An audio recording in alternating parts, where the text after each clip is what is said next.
Hey there. Ever have those mornings where, the snooze button feels like the best invention ever? I know what you mean. And facing the day, well, not so much. Yeah. Today's deep dive is all about tackling those feelings head on, Okay. with some surprisingly relevant advice from an ancient Roman emperor. That's right. We're jumping into the world of Stoic philosophy with Marcus Aurelius's Meditations. Specifically, Book 5, Part 1. He wasn't just an emperor, but a philosopher king. Right. And these writings are like his personal playbook for navigating the ups and downs of life. Okay, a playbook written centuries ago. How relevant can it actually be? You'd be surprised, this section in particular grapples with something we all deal with: motivation. Yeah, for sure. Aurelius kicks it off by addressing those mornings when even thinking about getting out of bed feels daunting. Been there. So what's his secret? Did they have motivational scrolls back then? Not quite. Aurelius's advice is to remind yourself that you were literally born for action. Okay. He even uses this analogy of ants and bees. How they just go about their work. Diligently, instinctively. It's like he's saying, look, if they can embrace their purpose, why can't we? Right. It's like a pep talk from beyond the grave. But wait, it's not all about relentless productivity, is it? No. Because that snooze button is pretty tempting some days. You're picking up on something really important there. Okay. Aurelius isn't advocating for burnout. He acknowledges the need for rest, for balance, but he also points out how people dedicate themselves to their passions, sometimes even sacrificing sleep and food. He's challenging us to approach life's work, whatever that may be, with a similar kind of zeal. So it's more about finding that internal fire, right? Yeah. Tapping into something deeper than just checking things off a to-do list. Exactly. And this is where it gets even more interesting. Aurelius then dives into this idea of staying true to yourself even when faced with criticism. Okay. He believes we should act according to nature. Okay, if I stop you right there. Yeah. What does he mean? Act according to nature. It sounds a little vague. Like something you'd see on an inspirational poster. Good point. Aurelius can be a bit cryptic, but that's part of the fun. Yeah. When he says act according to nature, he's talking about aligning ourselves with our own inherent strengths and limitations, but also with the bigger picture, the nature of the universe. Right. He's basically saying, don't be deterred from doing what you know is right and true just because someone might criticize you. It's easier said than done. Right. Right. Yeah. I mean, criticism can sting, Of course. but I do love this idea of focusing on what we can control, our own actions and reactions. Absolutely. And he doesn't shy away from the fact that we all have limitations. He even has this line, and I'm paraphrasing here, where he basically says, don't beat yourself up if you're not a brilliant orator. Oh. Focus on the strengths you do have. It's a refreshing perspective, isn't it? In a world obsessed with external validation, he's basically saying, focus on building your own internal compass. Don't chase fleeting praise. Cultivate the qualities that truly matter. Sincerity, hard work, kindness. Okay. I'm starting to see how this ancient philosophy can feel surprisingly relevant today. Yeah. So many people chasing likes and validation online. It's like they're looking outward for something they can only find within. Exactly.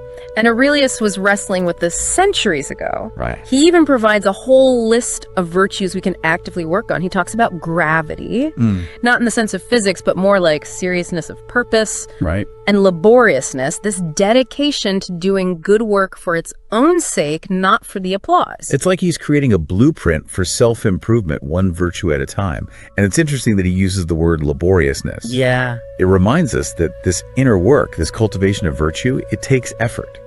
It's active, not passive. You've hit the nail on the head. Yeah. He's not just saying think good thoughts, he's saying do the work. And he acknowledges that it's not always easy. He talks about our human tendency to slip into negative patterns, to complain, to seek constant pleasure, to get swept up in vanity. So how do we break free from those patterns? Does he offer any practical tips? Because let's face it, we all fall into those traps sometimes. He does. He reminds us that we have a choice. He uses this phrase of all these thou mightest have been rid long ago, meaning you could have broken free from these negative patterns already. Okay, so he's saying we have the power to choose differently, but how? It's easy to say just stop complaining, Right. but actually breaking those habits, Yeah. it's a whole other thing. Right. And this is where his concept of accepting our imperfections comes in.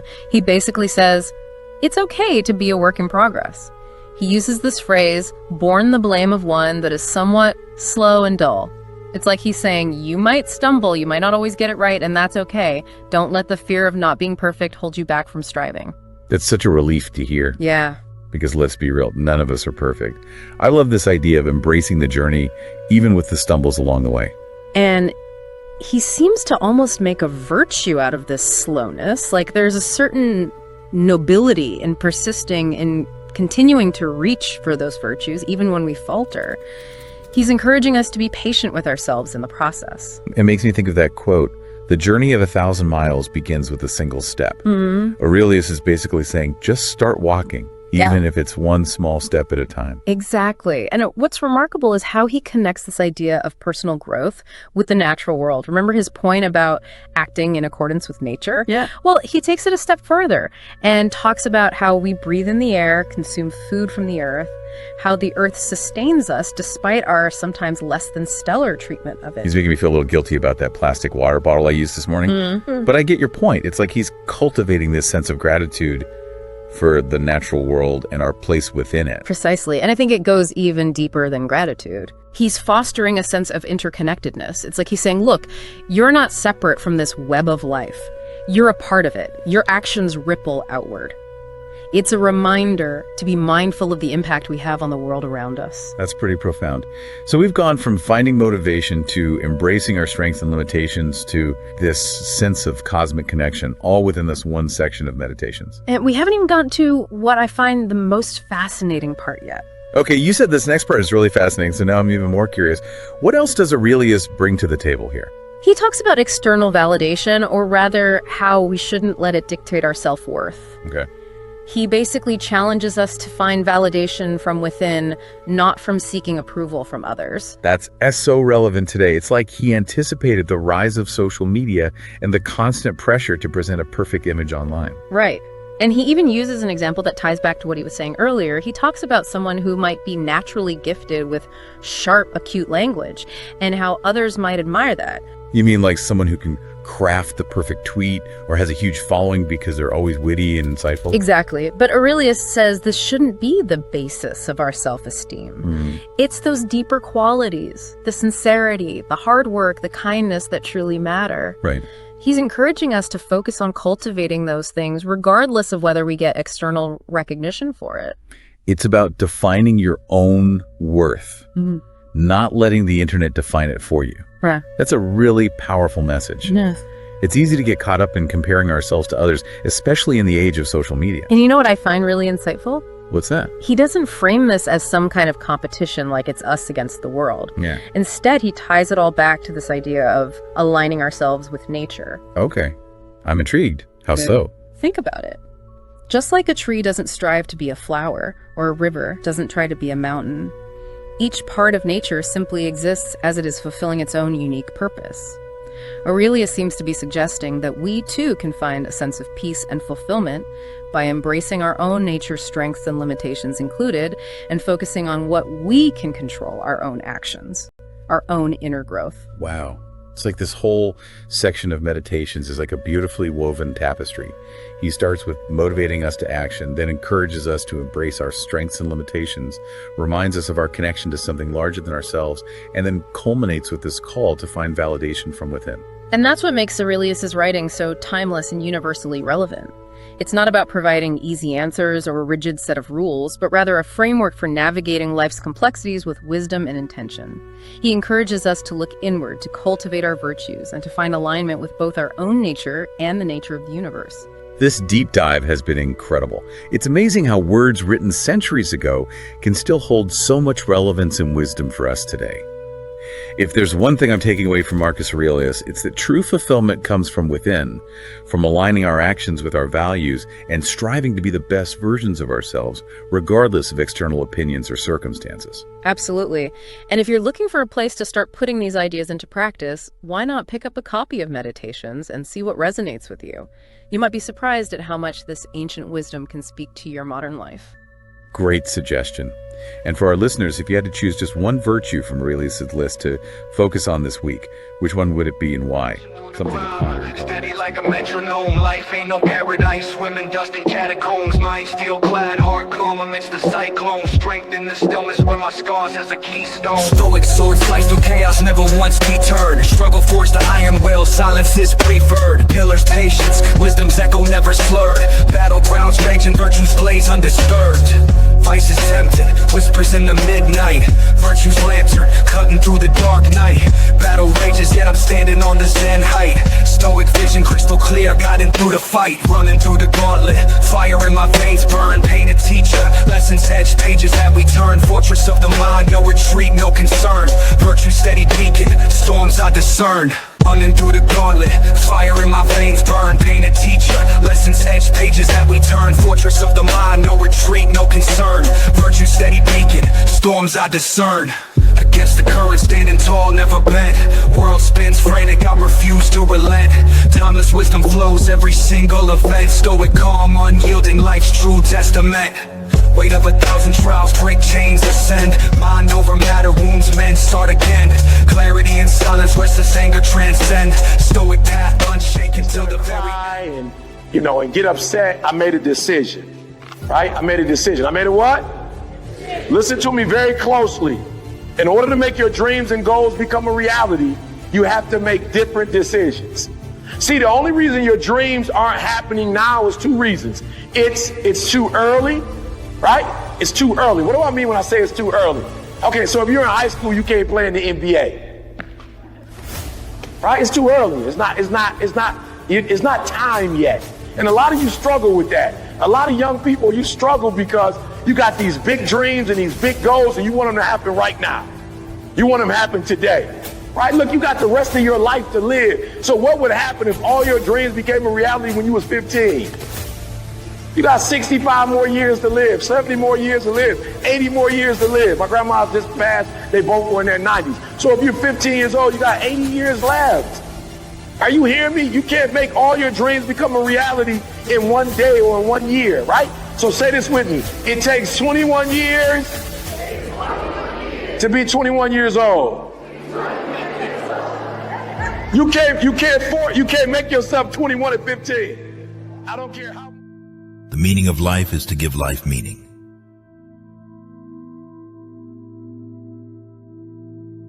We live only now. Everything else is either past or is unknown.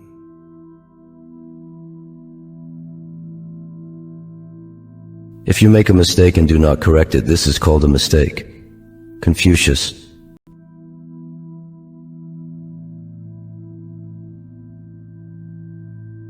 An optimist is a person who sees a green light everywhere, while a pessimist sees only the red stoplight.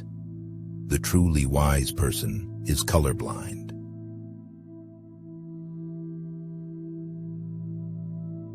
Whoever fights can lose. Whoever doesn't fight has already lost.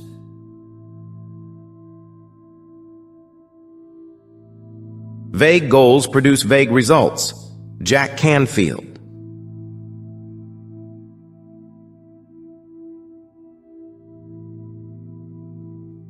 Against those who lament over being pitied. I am grieved, a man says, at being pitied. Whether then is the fact of your being pitied a thing which concerns you or those who pity you? Well, is it in your power to stop this pity? It is in my power, if I show them that I do not require pity. And whether then are you in the condition of not deserving pity, or are you not in that condition? I think I am not. But these persons do not pity me for the things for which if they ought to pity me, it would be proper, I mean for my faults. But they pity me for my poverty, for not possessing honorable offices, for diseases and deaths, and other such things. Whether then are you prepared to convince the many that not one of these things is an evil, but that it is possible for a man who is poor and has no office and enjoys no honor to be happy, or to show yourself to them as rich and in power? For the second of these things belong to a man who is boastful, silly, and good for nothing, and consider by what means the pretense must be supported. It will be necessary for you to hire slaves and to possess a few silver vessels, and to exhibit them in public if it is possible, though they are often the same, and to attempt to conceal the fact that they are the same, and to have splendid garments, and all other things for display, and to show that you are a man honored by the great, and to try to sup at their houses, or to be supposed to sup there, and as to your person to employ some mean arts, that you may appear to be more handsome and nobler than you are. These things you must contrive, if you choose to go by the second path, in order not to be pitied. But the first way is both impracticable and long, to attempt the very thing which Zeus has not been able to do, to convince all men what things are good and bad. Is this power given to you? This only is given to you, to convince yourself, and you have not convinced yourself. Then I ask you, do you attempt to persuade other men? And who has lived so long with you as you with yourself? And who has so much power of convincing you as you have of convincing yourself? And who is better disposed and nearer to you than you are to yourself? How then? Have you not convinced yourself in order to learn? At present are not things upside down? Is this what you have been earnest about doing? To learn to be free from grief and free from disturbance, and not to be humbled, and to be free? Have you not heard then that there is only one way which leads to this end, to give up the things which do not depend on the will, to withdraw from them, and to admit that they belong to others? For another man then to have an opinion about you, of what kind is it? It is a thing independent of the will. Then is it nothing to you? It is nothing. When then you are still vexed at this and disturbed, do you think that you are convinced about good and evil? Will you not then, letting others alone, be to yourself both scholar and teacher? The rest of mankind will look after this, whether it is to their interest to be and to pass their lives in a state contrary to nature. But to me no man is nearer than myself. What then is the meaning of this, that I have listened to the words of the philosophers and I assent to them, but in fact I am no way made easier? Am I so stupid? And yet, in all other things such as I have chosen, I have not been found very stupid, but I learned letters quickly, and to wrestle, and geometry, and to resolve syllogisms. Has not then reason convinced me? And indeed no other things have I from the beginning so approved and chosen. And now I read about these things, hear about them, write about them. I have so far discovered no reason stronger than this. In what then am I deficient? Have the contrary opinions not been eradicated from me? Have the notions themselves not been exercised nor used to be applied to action, but as armor are laid aside and rusted and cannot fit me? And yet neither in the exercises of the palaestra, nor in writing or reading am I satisfied with learning, but I turn up and down the syllogisms which are proposed, and I make others, and sophistical syllogisms also, but the necessary theorems, by proceeding from which a man can become free from grief, fear, passions, hindrance, and a free man. These I do not exercise myself in, nor do I practice in these the proper practice. Then I care about what others will say of me, whether I shall appear to them worth notice, whether I shall appear happy. Wretched man, will you not see what you are saying about yourself? What do you appear to yourself to be? In your opinions, in your desires, in your aversions from things, in your movements, in your preparation, in your designs, and in other acts suitable to a man? But do you trouble yourself about this, whether others pity you? Yes, but I am pitied not as I ought to be. Are you then pained at this? And is he who is pained an object of pity? Yes, How then are you pitied not as you ought to be? This is gonna seem weird, but I promise y'all I know what I'm doing. It's gonna seem weird, but I know what I'm doing, okay? I'm old, I know what I'm doing, all right? So put your age in there. Now what I want you to put down is how old you wanna be when you leave this earth. Now here's I don't care what religion, what politics, one thing we all know, we ain't gonna be here forever. There's one thing I can guarantee y'all, you won't be living like you won't be here 150 years from now. I can guarantee you that. You won't be 150, you won't be here. So the real question is, how old are you? And then how long you want to be on this earth, right? Because here's why this is why this is important. Because if you know you're not going to be here forever, then you're going to treat how long you're going to be here differently. So what happens sometimes when you're young, you think you're going to be young forever. I feel you. I used to be there.